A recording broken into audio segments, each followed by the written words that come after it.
Hi, and welcome to another week's Tips for AI Trailblazers. I'm Kathleen Purley, your host and founder of Demystify. This week, I'm going to show you a little bit about Atlas, the new ChatGPT AI browser that is going to be disrupting the space of search. This was released on about 48 hours ago, and I'm going to show you how to download it, how to set it up securely, and different ways that you can use it. So to download ChatGPT Atlas, what you'll need to do is you'll actually go to chatgpt.com/Atlas and then get started. This only works currently on Mac OS systems, so you do need to have a Mac. You'll download the tool, move it over into your applications, and then you'll be prompted to log in.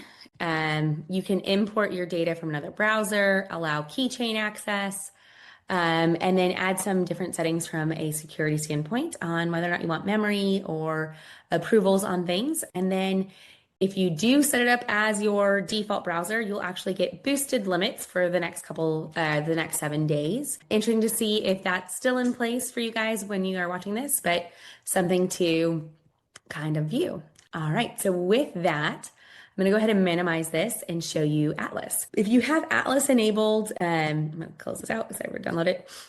You'll see these kind of like rainbow movements or orbs going on in the background, so you know that it's active. And what you'll do is you'll actually log in with your ChatGPT account. So I'm going to go ahead and log in. I'm going to just continue with Google. So as you can see here, you can log in with your account. Depending on your access, I'm just going to put it in, actually, it's on a tablet. One of the things that you'll want to do is make sure that you have it all enabled. And depending on your level of security and kind of approvals in terms of whether you're on a Plus or Pro account, gives you different capabilities in terms of functionality within the platform itself. So I've just logged in on my phone. So you'll see this kind of render up here. And so you can actually engage not only just with, if you will, kind of a sidebar with ChatGPT integrated, or you can actually start leveraging the tool utilizing agents. So if you have a paid account that has access to agents, then you can use it in Atlas as well.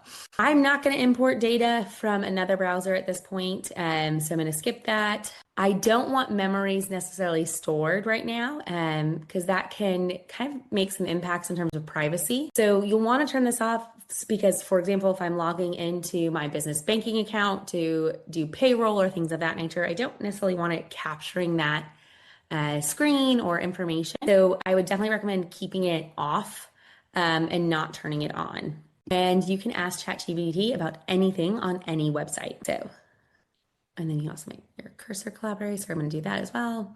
I'm going to set it as default. All right. Sorry, it somehow opened every window on that I had minimized, so you all didn't have to see that. Great. So we are done. I joined a minute ago. There's been about I've had 653. I joined ChatGPT 653 days ago, which makes me feel slightly old given everything going on, and it's kind of crazy.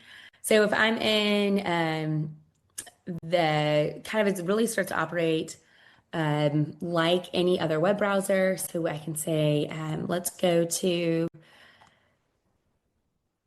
LinkedIn, and I'm going to sign into my LinkedIn account. Oh, this is going to be the dangerous part. Oh, maybe already remembered. Oh, it automatically logged me in with my personal account with my email, which is actually a wrong account. So I'm actually going to sign out. I'm going to log back in. Let me move these out of the way. I'm going to change. I'm going to remove that account. And I'm going to put in my cell phone number. I'm terrible with remembering passwords. So this is where it would be good to connect to my keychain. But for the purposes of the demo, I was not going to do that. I think we'll conquer the world, and people wonder, is AI going to take over the world? And am I concerned about it having access to my passwords? And my answer to them is always, well, I can't remember my own passwords, so it could be pretty hard for them. So now that I've logged in, which you'll see oftentimes is the case with Atlas and many of the other browsers, you do have to log in. So I am going to save it for this purpose just so we have it here. So now you can kind of see that we're in my ChatGPT account. I'm going to move this over here, sorry.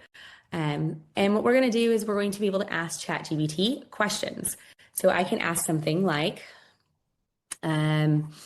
identify 5 Rice EMBA or MBA grads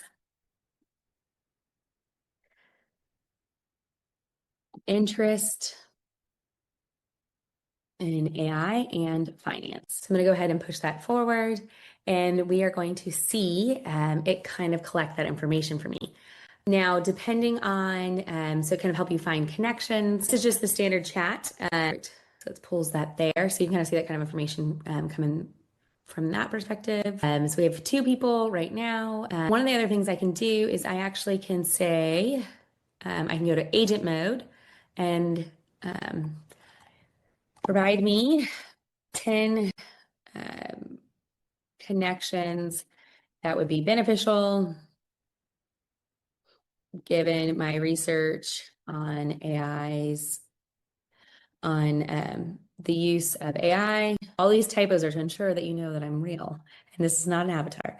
Use of AI in linguistics and finance. I'm gonna go ahead. I can, if agent mode can add some risks, if you want to be especially cautious, you would say that you want to stay logged out or start logged out. This isn't my personal bank account, so I'm a little less concerned about that. So I'm going to I'm going to start with it logged in. And it's actually going to go ahead and identify those 10 matches for me. And then potentially kind of draft some of those LinkedIn connection messages for me to connect with individuals. It's actually reviewing some of my browsing history as well. And since I didn't import that data, it doesn't have a ton to go off of right now. And it will go ahead and kind of really pull what it can. But if you do import your kind of past browser data, you'll get a little bit more success. Just wrapping it up here. And you'll see this run. So it took about 44 seconds. And it is giving me, you can see a few of the contacts. So here are some of the folks I should probably be reaching out to. Here's their relevance, why it kind of pulled them in. So we've got a few folks here, which is awesome. And I can then ask it to draft kind of outreach messages for me, give me some more intel on that. But this is just one of the ways that we're starting to see these frontier labs really expand beyond just being a commodity in terms of the models themselves and really starting to try to get into the application layers. And browsers are a hot kind of aspect for that. We've seen Perplexity's comment. We now have ChatGPT Atlas. And it'll be really interesting to think about how this is going to change the way individuals utilize the web, as well as really rethink their consumer journeys on any type of product or purchasing decision. I would love to hear in the comments below some of the ways that you're starting to use Atlas, and stay tuned for more tips from Demystify.